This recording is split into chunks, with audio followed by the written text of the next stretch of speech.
Que a doce paz do Mestre Jesus nos envolva nesses instantes. Em primeiro momento, agradecer profundamente a Deus a oportunidade de estarmos aqui numa casa espírita, num dia tão especial como esse, e poder colher do nosso Mestre amado as suas vibrações, que tanto nos sustentam, nos iluminam, nos apontam os caminhos, nos dão entusiasmos e, acima de tudo, nos curam dos males físicos e espirituais. Colher do nosso Mestre amado também as suas reflexões. E hoje o tema é comentarmos um pouquinho sobre o acolhimento de Jesus. Esse tema nos foi proposto há 2 meses atrás, quando a Federação Espírita programou os eventos comemorativos da Semana Espírita. E fomos, assim, convidados para poder proferir um estudo a respeito desse tema. Cristo Consolador, a presença que acolhe.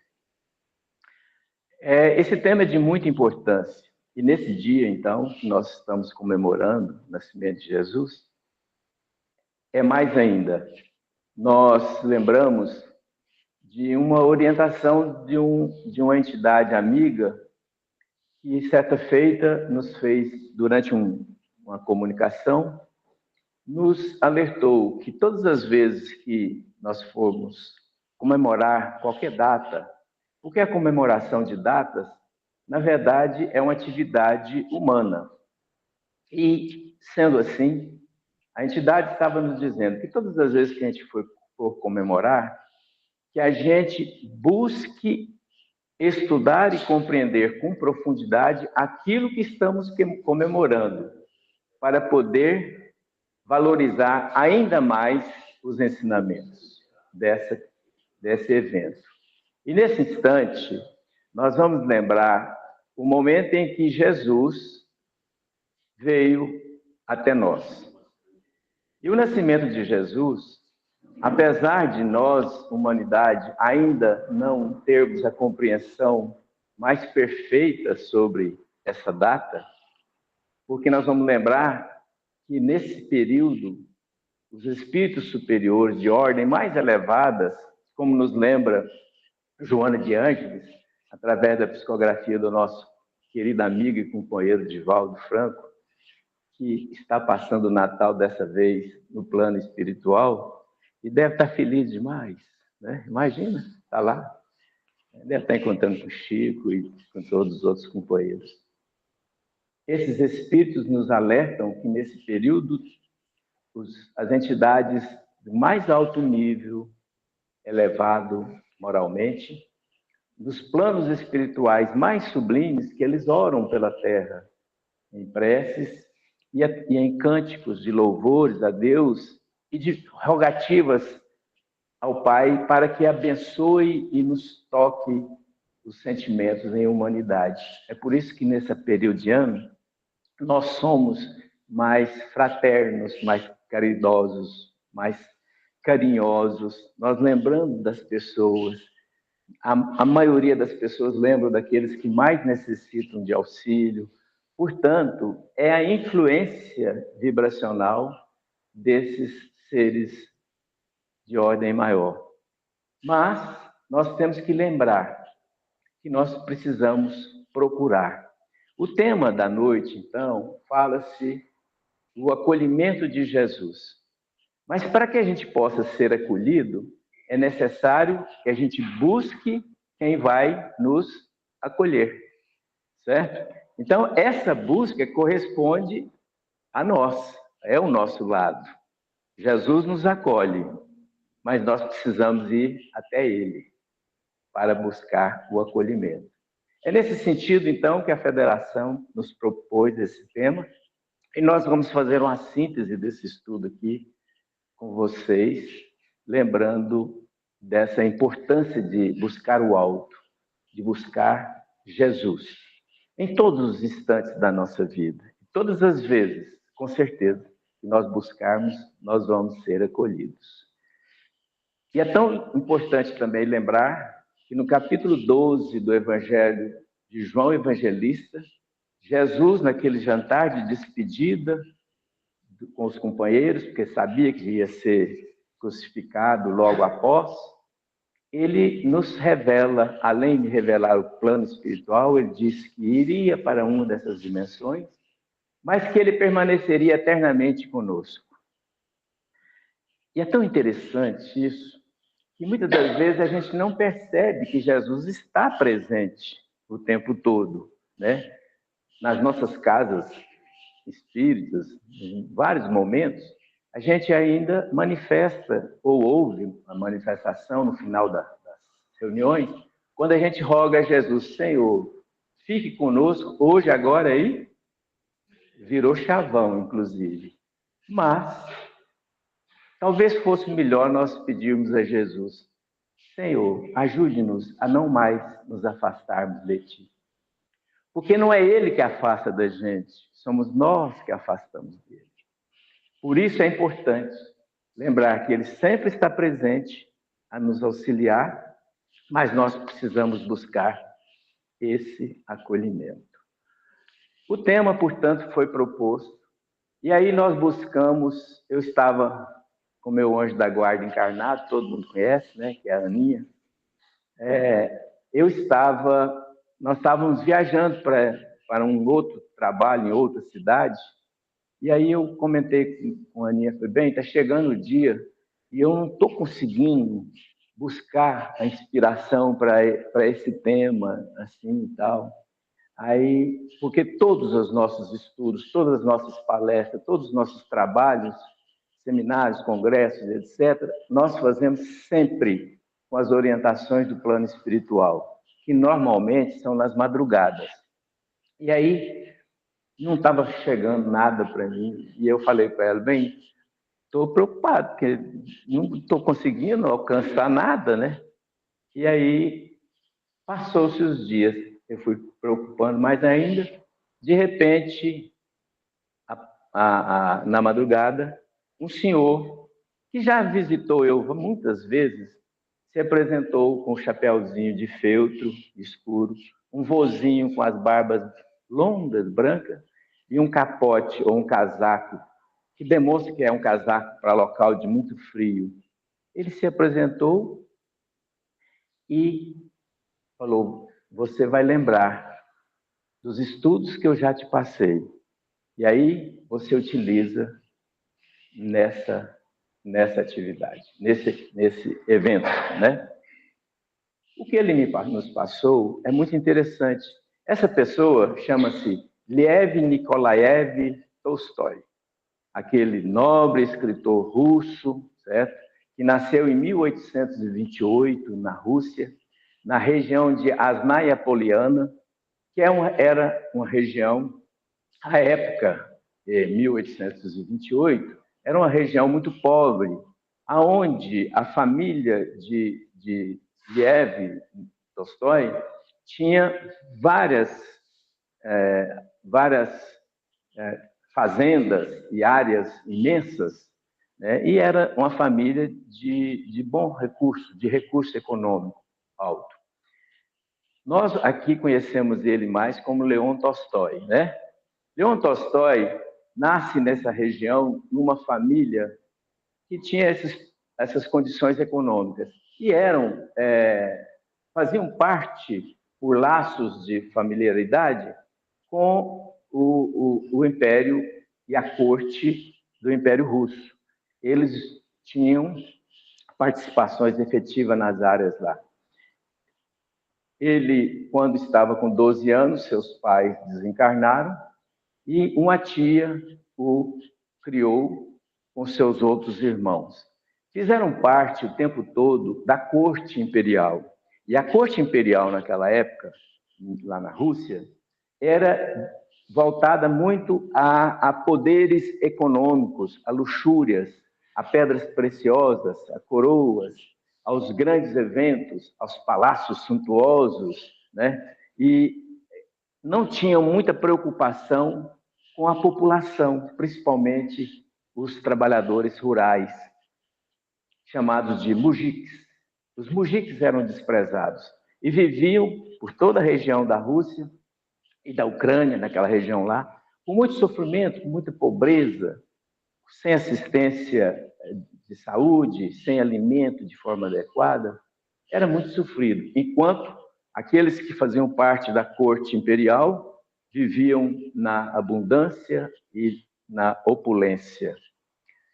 Ele conviveu com isso muitos anos, porque logo que ele casa com a senhora chamada Sofia, que era também muito ligada com os costumes da corte imperial.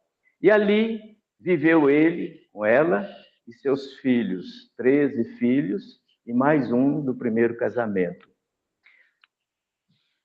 Sempre foi uma pessoa que se sentiu muito incomodado com os costumes da luxúria da onde ele participava, mas participava, porque era da tradição familiar lá. Ele participa de 2 guerras, a primeira guerra contra a Ucrânia, essa mesma Ucrânia de hoje, né? E a outra, a guerra do Kosovo. Nesse período jovem, ele vivenciou a tristeza da guerra. E logo que ele estava nos campos da batalha, ele começa a escrever, certo? Escreveu primeiro um livro sobre infância, depois um livro sobre adolescência e depois um outro livro sobre juventude. E esses livros se tornaram, entre aspas, best-seller daquela época. Todo mundo tomou conhecimento, foi publicado muito e tal. E logo depois, com as dores da guerra e vivenciando aquelas tristezas, ele escreve o livro muito mais conhecido de todos, que é Guerra e Paz, né? Depois, Ana Karenina, que é um romance. E daí ele se torna e é reconhecido pelo mundo inteiro como um dos, se não, naquela época, o maior escritor de todos os tempos. Voltou da guerra e passou a ser considerado pessoas de notória capacidade literária e de reconhecimento. Então, aqueles países do norte da Europa e da Europa Central buscavam-no constantemente. Ele se tornou uma pessoa muito importante. O Novo Mundo, a América, reconhecia ele, né? A Ásia, os países da Ásia assim também, ficou muito importante. E vivia a sua vida da forma que até então. Ele era muito ligado à Igreja Católica lá da região. E a Igreja Católica Ortodoxa Russa, ela tem umas peculiaridades. Ela até hoje é muito voltada ao poderio político, exerce participação política nos destinos da nação. Ela também muito voltada à luxúria e aos costumes, né, e dogmas que demonstram muita vinculação com as questões materiais. E era esse o mundo que ele vivia. Até aquele dia, que numa das suas viagens de relevância, ele vai a Paris. E em Paris, ele faz contato com outro escritor profundamente conhecido e muito conhecido por nós, os espíritas, chamado Victor Hugo, ou Victor Hugo. Victor Hugo, grande escritor, né? E reconhecidíssimo, já tinha estado sobre a perseguição de Napoleão III e já tinha estado ali no exílio.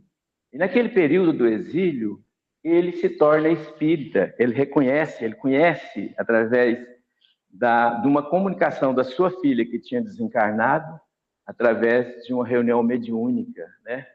Da Delphine Gerardini, que era uma médium daquela época. E ali, então, ele se torna espírita, Victor Hugo, e foi um grande, nobre escritor e trabalhador espírita naquela época. Nessa viagem que Tolstói vai à França, ele encontra Victor Hugo, e Victor Hugo fala com ele: você já estudou o Novo Testamento? Porque ele sabia que lá naquela igreja naquela reunião que ele participava, tinha mais os olhos voltados ao Velho Testamento e alguns dogmas, né, e alguns procedimentos religiosos. Aí, então, ele, não, eu nunca fui de estudar esse Novo Testamento. Aí Vitor Hugo falou, estuda, você vai ver que beleza e tal. E ele voltou para a Rússia e estudou. Ao estudar o Novo Testamento, ou os ensinamentos de Jesus, né, ele encontrou Jesus, e Jesus o acolheu. A partir daí, ele já estava com seus 60 e poucos anos, ele passou a ter um procedimento de transformação profunda. Ele não queria mais saber de nada daquelas luxúrias, daquelas futilidades dos costumes da corte. Ele começou a ver a vida de maneira diferente. Aí ele escreve um outro livro chamado A Morte de Ivan Illich. A Morte de Ivan Illich é uma história rápida, assim. Ivan era um juiz muito bem sucedido e, na sua vida, ele tem um acidente e fica todo paralítico, certo? E aí ele passa a vivenciar uma vida totalmente diferente, com muito sofrimento, certo? E descobre, esse é o personagem, ele descobre que a vida de aparência nada valia, né? Já era o Tolstói vendo a vida de maneira diferente, né? E aí, Gerald Assi, que é o juiz, né? Ele desencarna. É a história do desencarne de uma pessoa que redescobriu os valores verdadeiros da existência. A partir daí, então, ele começa a abandonar a corte e a família volta as costas a ele, abandona-o, porque eles queriam continuar na corte, e ele se afasta, vai viver junto com os mujiques, com as pessoas pobres, sofridas, e passa a buscar dar assistência e orientações àquele povo. Foi chamado de anarquista, alguns ainda chamam ele de comunista e outras coisas mais. Nada disso. Ele simplesmente tinha descoberto os princípios da caridade e da fraternidade que Jesus o ensinou. Ele, aos 80 anos de idade, foge de casa e foi viver com as pessoas simples. Desencarnou. Em 1910, não tão longe, 1910. Depois que ele desencarna, ele partiu para o plano espiritual. E no plano espiritual, depois de um certo período, ele começa a desenvolver um projeto que ele nos contou. Isso é ele contando para o médium. Nos contou que ele estava desenvolvendo um projeto no plano espiritual de buscar pessoas que vivenciaram o acolhimento de Jesus à época que Jesus aqui estava, naquela passagem tão linda da sua missão. Porque, se nós formos observar, os relatos evangélicos falam dos atos de Jesus, certo? Dos atos de Jesus, todos os ocorrentes, todos os ensinamentos, que são brilhantes e perfeitos, corretíssimos. Mas, para a gente compreender com mais profundidade, ele percebeu que se buscasse os depoimentos daqueles que receberam os benefícios de Jesus, poderia enriquecer mais ainda os ensinamentos de Jesus. E ele foi estar lá na pátria espiritual, desenvolvendo esse projeto. Quando, em 1963, ele encontra Vitor Hugo, que já havia desencarnado também, lá no plano espiritual. E Vitor Hugo leva-o a uma médium brasileira para que ele pudesse começar a passar mensagens das experiências dele no plano espiritual. E aí ele leva-o para Ivone Pereira. E lá combinaram, Ivone combinou com ele e ele passa a trazer as comunicações. Foram 4 livros. O primeiro, Ressurreição e Vida, que passa uma obra muito bonita, muito importante. E depois mais 4 E a partir daí, ele começa a passar mensagens para diversos médiuns aqui no nosso planeta. Uma das médiuns que recebeu essa oportunidade desse trabalho foi uma companheira nossa, que hoje ela deve estar fazendo uns 80 anos. Nós somos da mesma geração, porque eu também já estou chegando nos 80, né?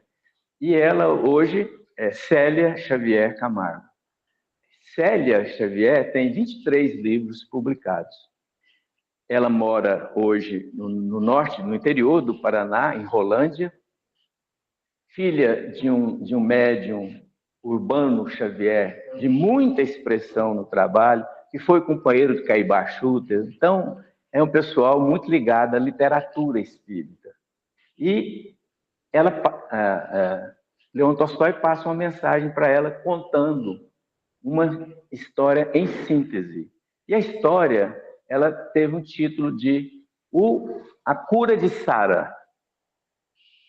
Célia, que recebeu essa mensagem, a colocou num livro de mensagens chamado, A Eterna Lembrança, A Eterna Mensagem do Monte. Nesse livrozinho, está lá essa mensagenzinha, é curtinha. Eu tive acesso, isso depois de 1990, eu tive acesso a essa mensagem, e o dia que eu a li, eu fiquei assim, muito tocado, né?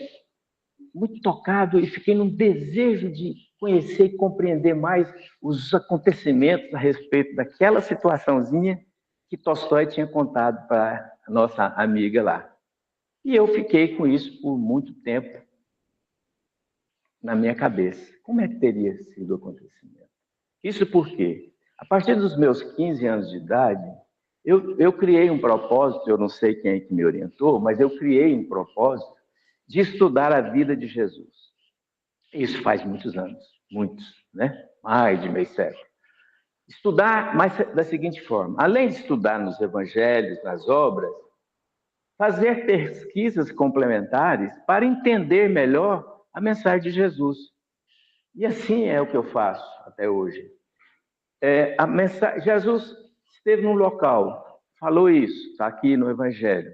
Aí eu vou procurar saber qual era o período, quem que lá estava, de qual nacionalidade eram as pessoas, qual a língua que as pessoas falavam. Eu vou procurar me situar do porquê que Jesus chegou lá e falou tal coisa, ou curou tal pessoa, ou fez isso, fez aquilo. Então, é uma pesquisa que eu faço a vida inteira, depois dos meus 15 anos, e que me dá muita alegria e satisfação de conhecer mais Jesus, né? E eu fiquei muito curioso com a história e com vontade de saber. Passado um tempo, algumas pessoas já sabem disso aqui, que nas madrugadas eu praticamente não dormia. 3 horas da manhã eu já estava lá na mesa de trabalho recebendo as entidades que iriam nos orientar. Os trabalhos dos congressos, dos seminários, tudo partia de lá. Então, tinha que ser de madrugada que eles me chamavam, porque eu tinha meu trabalho econômico. 8 horas da manhã eu tinha que ir trabalhar para ganhar uns trocadinhos. E aí, esse período foi ao longo de anos e anos, dezenas de anos, com esse costume. Nesse dia, eu estava lá na mesa e as entidades se aproximam, aí já me acordam, eu já levanto, já sei, vou feliz para lá, porque aí eu vou ter boas conversas. E, sentado na sala, aproximou um senhor com um chapéuzinho de feltro, barba longa, um vovô. Né? Era ele. E aí ele falou para mim assim, eu sei que você ficou curioso e querendo saber mais sobre aquela história. Eu fiquei. Ele falou, então nós vamos te contar. E ele me passa, durante 8 dias, nas madrugadas, ele foi se apresentando e me passando a história. E eu vou contar elas para vocês, como um presente de Natal. Estava ele no plano espiritual, ele nos contando. Naquele dia, fazendo a pesquisa, buscando conhecer as pessoas que receberam os auxílios e o acolhimento de Jesus, numa colônia espiritual, ele ficou sabendo que um espírito iria fazer uma palestra, uma preleção sobre o relacionamento que ele teve com Jesus, né? E aí ele ficou dos mais interessados e foi em espírito para lá assistir. Chegou lá no ambiente, uma plateia, as pessoas lá, todo mundo feliz, com a música sublime, quando chegou uma entidade. Ele disse que esse espírito, ele irradiava luzes, mas eram as luzes diferentes, que ele chamou de luzes de gratidão. Luzes de gratidão por aquilo que ele tinha recebido de Jesus. E aí, então, essa entidade se manifestou. E diz ele, de uma forma carinhosa, foi contar a sua história. Então, ele se apresentou. O nome dele era Gesiel. Gesiel nasceu numa aldeiazinha perto de Tiberíades, lá na época de Jesus. Nessa região, nós vamos lembrar, Jesus percorreu aquele trajeto todinho e foi lá em Betsaida que Jesus encontra os primeiros discípulos, convida-os para participar do trabalho, né, de implantar o reino de Deus nos nossos corações. E depois ele passa a conviver naquelas 3 cidadezinhas, levando os ensinamentos do seu evangelho. Cafarnaum, ao lado Betsaida, e numa outra cidadezinha chamada Corazim. Nessa região, foi a região onde Jesus mais nos trouxe os ensinamentos, os 257 versículos que compõem o evangelho de Mateus. Descendo o mar da Galileia, nós vamos encontrar bem mais embaixo, a cerca de, vamos falar da medida daqui, 30, 40 quilômetros de mar, de água, né? Uma outra cidade chamada Tiberíades. Tiberíades é uma cidade fundada por romanos, em homenagem ao imperador Tibério. Era, na verdade, Tiberíades, a capital da província da Galileia. Certo? Então tinha Jerusalém, a capital de toda a nação, e depois, na Galileia, Tiberíades. Ao lado de Tiberíades, a certa distância, tinha uma aldeiazinha que se chamava Cafar Adiadim. Cafar quer dizer, Cafar na língua aramaica, para a nossa língua, quer dizer vila. Lembrem, Cafarnaum, onde Jesus ficou. Porque era vila de Naum. Naum foi um dos profetas, dos velhos profetas do povo de Israel, que lá vivia. Por isso ela chama Cafarnaum. A outra já era Cafar-Aidim, que é Cafar, vila dos pescadores, que ficava próximo de Tiberíades. Ali, nessa Cafar, nasceu o pai desse espírito que estava nos contando a história, Gesiel. O pai, filho de pescadores daquela região, daquela vilazinha, recebeu o nome de Saul.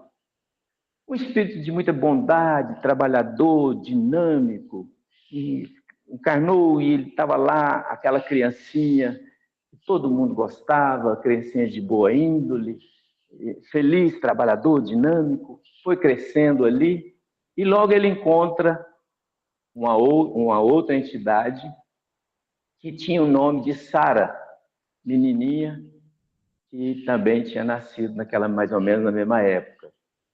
Cresceram e eles se enamoraram. Veio então o casamento de Saul com Sara. Ela tinha uma característica, segundo o seu filho Gesiel, no plano espiritual contando, que ela tinha uma característica de uma pessoa muito sensível, muito insegura, que via, assim, alguns momentos em que as situações ficavam difíceis para ela, ela entrava, assim, em certo pânico. Normal, tem muitas pessoas que são assim.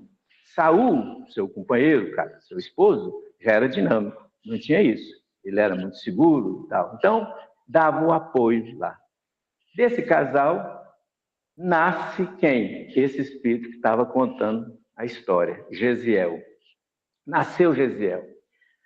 Um menininho muito gentil, muito bondoso e que muito esperto e que viveu lá com o seu pai e sua mãe na beira do lago. Eles tinham o pai dele, Saul, tinha construído uma casinha simples. Ele era trabalhador como pescador, mas também criava abelhas, apicultura. Naquele momento em que ele não podia pescar, ele ia cuidar das abelhas para retirar o mel. Do mel vendia-se com os peixes e outras coisas, vendiam lá na cidade de Tiberíades. E ali era essa vida, a vida de pai, de simplicidade. E todas as vezes que o seu pai ia pescar, ele pegava o pequenininho, levava ele até na beira do lago, a mãe ia junto, lógico, né?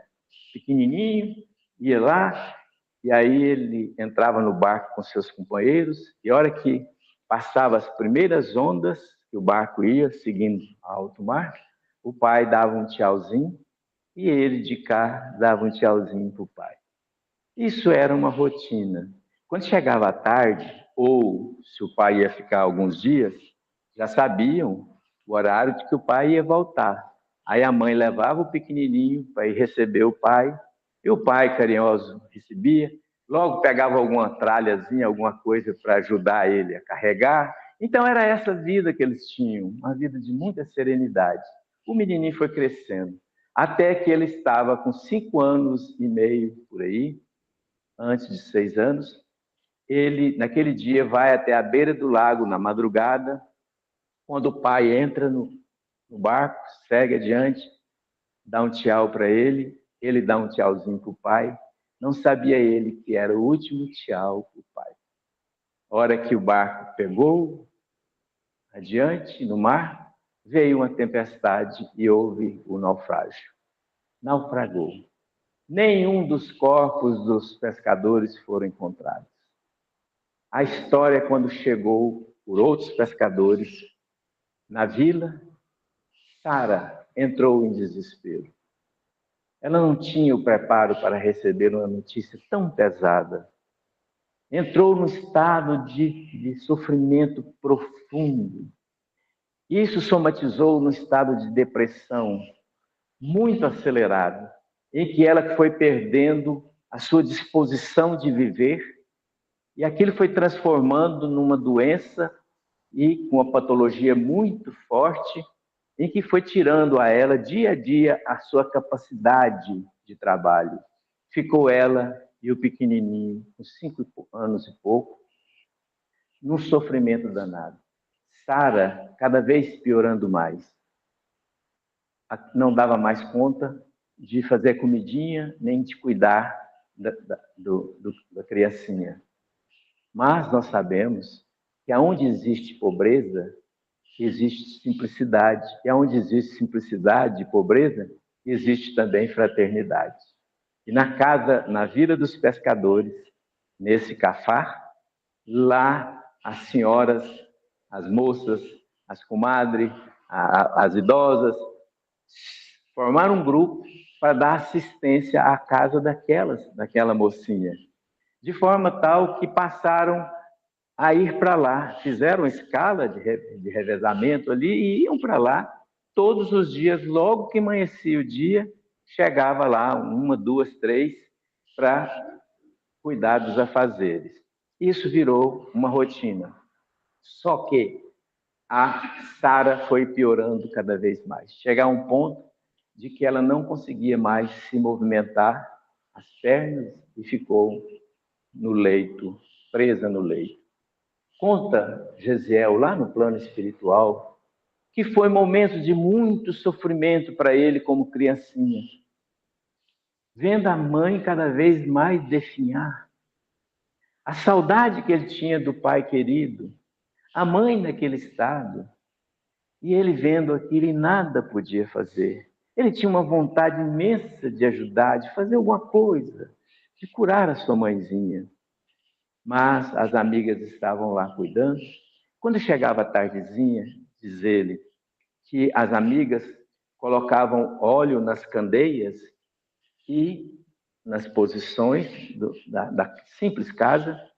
Quando ia, já no final do dia, que elas iam voltar para seus lares, para sua vida, né?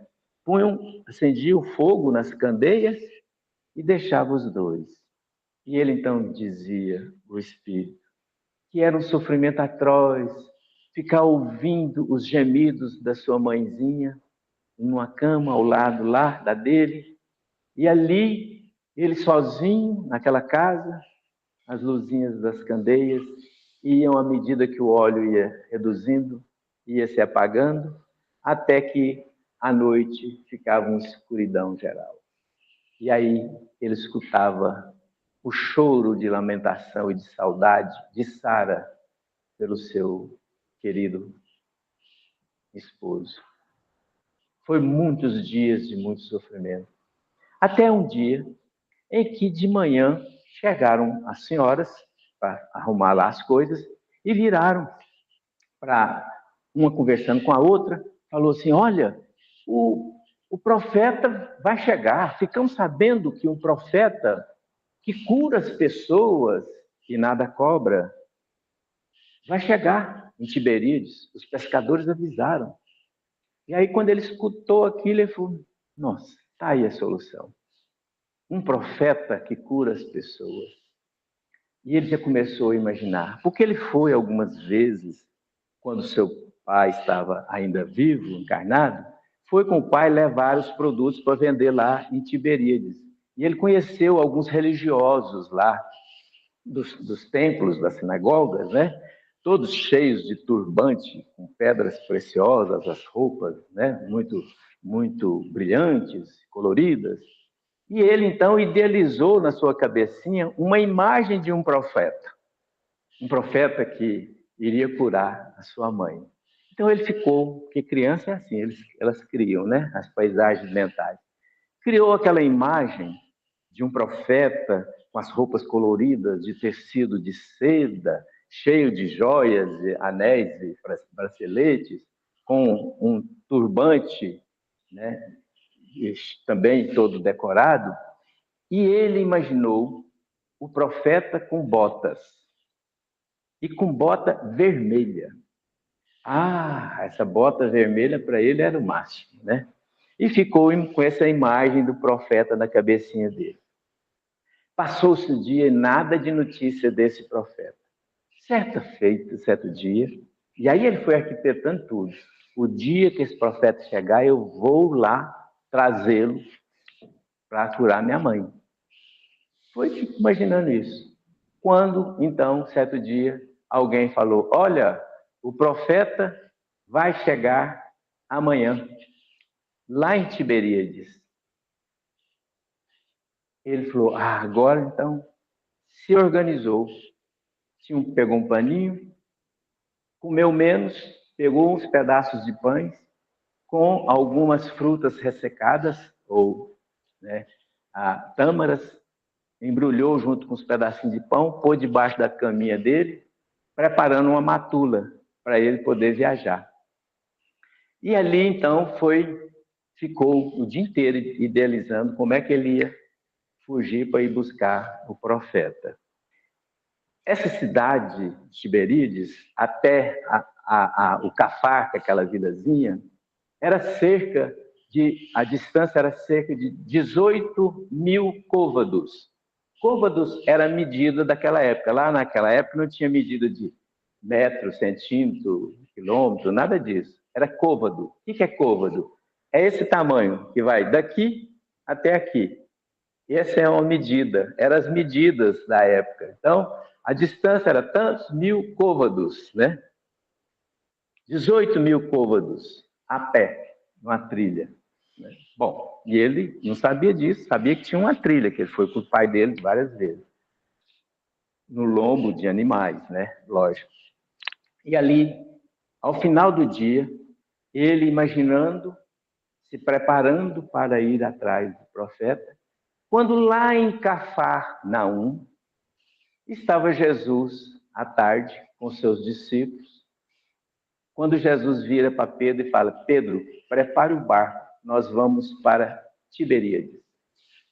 Mas, Senhor, já está no fim do dia, nós vamos ter que navegar à noite, não dá para deixar para outro dia. Não, nós temos que ir lá, nós temos que ir para lá hoje. E aí, quando escurece, tardezinha, entra no barco para ir para Tiberíades.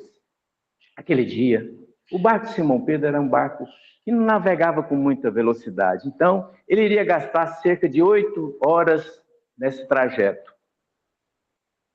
Porém, quando o barco entrou em alto mar, aquela brisa, aquele vento marítimo que tocava as velas, a vela, era uma só, simplesinha, do barco de Simão Pedro, entrou numa calmaria, parou a brisa, ficou uma brisa muito, quase que nada, e o barco ficou à deriva.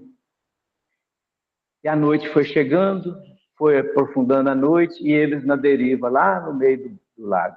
E aquele balançar para lá e para cá foi dando sono em todo mundo. Já tem umas pessoas aqui com sono já, de tanto balançar, né? E aí vai balançando, balançando. Um discípulo encostou para um lado, o outro encostou para o outro. Daí a pouco estava todo mundo dormindo no barco. Quando no meio da noite, João Evangelista, jovem outros papos, né? Jovem acorda lá e olha no meio do mar, está aquele ser iluminado, em pé. E ele olha, assusta, Pedro, olha lá, Pedro, olha lá. E aí Pedro, lógico que ele fala, é assombração, né? Aí Pedro levanta e chama os outros, naquele burburinho, todo mundo acorda, era Jesus, em pé nas ondas do mar. Quando Jesus olha e fala assim, Pedro, vem, Pedro. Eu fico pensando se fosse eu. Naquele escuridão, lá no mar, né? Com certeza eu ia, se fosse eu, ia procurar um colete salva-vida, né? Que é mais ou menos o que a gente faz no dia a dia das nossas vidas. Mas Pedro não. Pedro confiava em Jesus. Quando Jesus falou, vem, Pedro, Pedro saltou. Saltou, e quando ele percebe, ele estava também em pé. Aí ele começa a dar os passos na direção de Jesus, quando vem uma ondinha e bate nas pernas dele. E ao bater nas pernas dele, ele entra em desespero. É mais ou menos as ondinhas que batem nas nossas pernas no dia a dia. Os problemas de saúde em casa ou de doença, né? A falta de dinheiro, o desemprego, o não sei o quê, que quando as ondas batem na perna da gente, como aconteceu com Pedro, Pedro entrou em pânico e começou a afundar no mar do desespero. Quando Jesus, olhando, Pedro estendeu a mão e gritou, Senhor, buscou Jesus.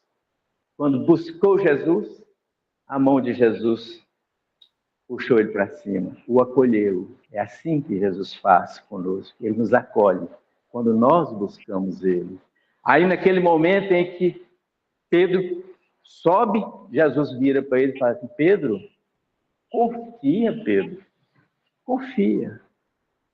Nós precisamos confiar em Jesus. Daí a pouco a brisa do mar começa a seguir adiante, eles voltam para o barco e seguem a estrada. Naquele momento, já estava Joãozinho com as luzes das candeias apagando, já estava acabando o óleo. Ele foi, pegou a trouxinha dele, saiu de fininho e pegou a estrada sozinho, nesses 18 mil côvados. Só que o côvado do pequenininho é a metade, né? Os passinhos, né? Então era uma distância muito grande. E ele vai andando sozinho.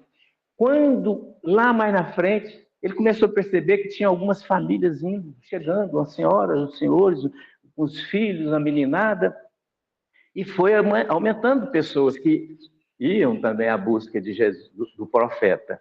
E aí ele vai junto. E aí ele turmou com a meninada, né? Menina é assim, né? Aí joga pedra no outro, corre pra cá, grita, quer, brinca e tal, aquela coisa. Quando foi amanhecendo o dia, Simão Pedro atraca o barco lá em Tiberíades, no porto. Os discípulos e Jesus desce, vai para a praça.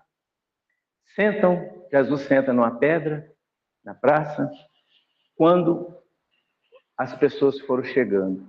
Os primeiros foram as crianças, que chegaram correndo. E Simão Pedro, opa, para proteger Jesus, porque estavam todos cansados, né? Não, começou a cercar, aí o que Jesus falou? Não os impeças, Pedro, deixai vir a mim as criancinhas. Aquele momento foi de muita importância, porque o primeiro que chegou na frente foi ele. E Jesus vai, pega ele e puxa para o seu lado. Naquele instante ele olha para Jesus, aquela vestimenta, aquele linho tosco, marronzado de poeira das estradas, né? Tosco. Cadê as coisas? Cadê as joias, os braceletes, né? Quando ele procura a bota, ele queria ver a bota. Quando ele olha para o pé, aquela sandáliazinha suja, velhinha, né? Feita de tiras de couro de cabra, né? Ele fica meio decepcionado, procura o turbante requintado. Naquele instante, só tinha os cabelos e o olhar de Jesus. Ele conta o Espírito, lá no plano espiritual. E quando ele olhou para Jesus, os olhares se cruzaram. Ele disse que foi como se Jesus tivesse entrado dentro dele. Foi o momento mais sublime da sua vida. Ele sentiu uma paz, uma tranquilidade. Eram as vibrações amorosas de Jesus pelo seu olhar. E naquele instante ele ficou inebriado com Jesus. Ele conta lá no plano espiritual que foi como se tivesse passado séculos e séculos, mas foi apenas um instantezinho do toque de Jesus. E naquele momento, ele ouviu de Jesus pelo olhar. Ele ouviu de Jesus dizendo: fique tranquilo, meu filho, eu cuidarei de você eternamente.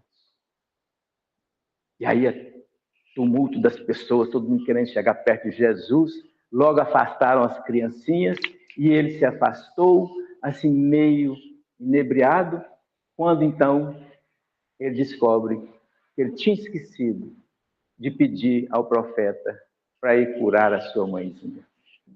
Jesus já estava a caminho das suas atividades. Ele entrou em pânico e choro e voltou correndo, porque era longe demais voltar para casa. Voltou correndo para a sua casinha, lá na vila. Ao chegar próximo, já era final de tarde. Quando ele chega na colina da estradinha que desce lá para a vila lá embaixo, perto da praia, quando ele olha, ele viu as casinhas lá e viu a casinha da sua mãe com um monte de gente na porta. Aí ele assustou e falou: minha mãe morreu. E desceu correndo, desesperado, em choros. Quando ele foi chegando, ele leva uma bronca das senhoras que estavam todos, o pessoal lá na porta, já havia: menina tentada, onde é que você estava? É assim que a gente faz com as crianças, né? E aí ele não quis saber de nada. Quando ele entrou na sala, ele viu sua mãe sentada na cadeira. Ele levou um susto e correu para os braços dela. Ela o acolhe e aí ela conta para ele que logo que ele saiu, ela percebeu que ele saiu. Daí a pouco, uma luz muito grande entrou na casa, naquela casa simples. Aquela luz que chegou pequenininho, irradiando, junto com o jovem, muito bonito, com um sorriso, os cabelos longos, que aproximou dela, estendeu as mãos sobre ela e disse: minha irmã, é necessário que você busque a cura. Lembre de Deus, Yahvé, né? Lembre de Yahvé, Deus. Peça a Ele a cura e a força para que você possa Busque a cura, para que você possa cuidar de você e do pequenininho que você tem que cuidar. E ela vira para ele e fala, mas quem é você?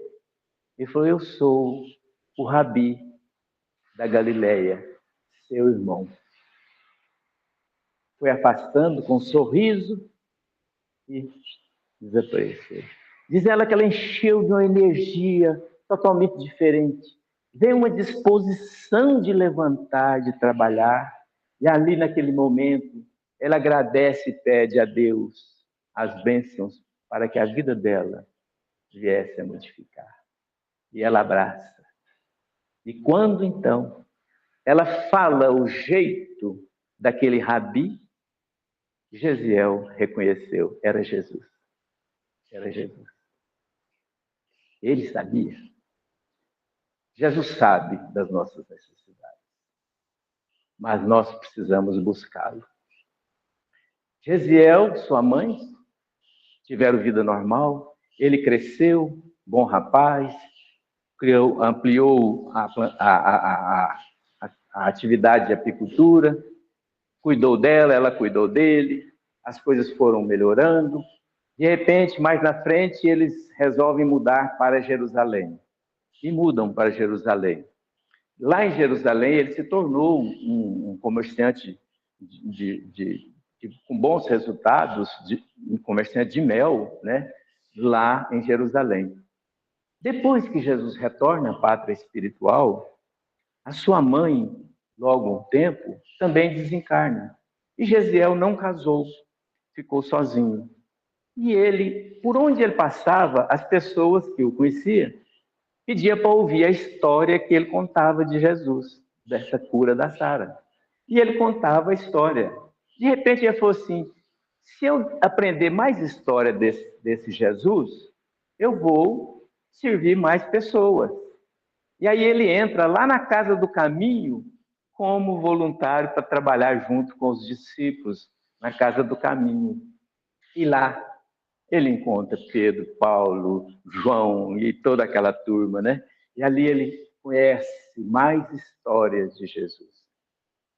Fez muitos trabalhos ali naquela região, levando o evangelho de Jesus adiante. Até aquele dia em que o general Tito, comandando o exército de Roma, sitia Jerusalém e depois de alguns meses entra com a sua tropa, destruindo e queimando. Destruiu o templo de Salomão, o fogo, destruiu todas as sinagogas e destruiu a casa do caminho. E levou os cristãos, alguns aprisionados, para Roma. Lá junto foi Gesiel. Gesiel, então, conta que lá em Roma, os cristãos, sabendo que já iam ser levados para o circo romano, aonde os espetáculos de violência e de agressão alimentavam a ignorância, e as pessoas para lá iam, uma verdadeira tormenta de perturbação geral.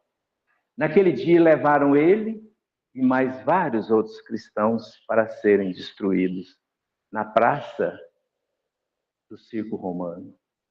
A plateia cheia de pessoas, com gritos estridentes, e eles sendo levados. Mas diz ele que as pessoas, os cristãos, a gente lembra de Lívia, né? Não estavam em desespero.